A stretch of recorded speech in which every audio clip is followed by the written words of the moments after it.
Okay, so how do I fix our bed? I mean the foam that we're using. Thank you. Ayan nga. Okay. Kinagat to ng taga. Since weekly ako wala. Yan. Kinabitan ko siya ng foam gamit ng glue.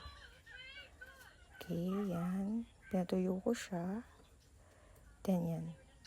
Para ma-fix siya, tinahiko din po siya. Tapos ninuko po siya ulit. Okay, so yan. Gumamit ako ng retaso. Kumuha ng retaso. As you can see, yan. So, fix na po siya.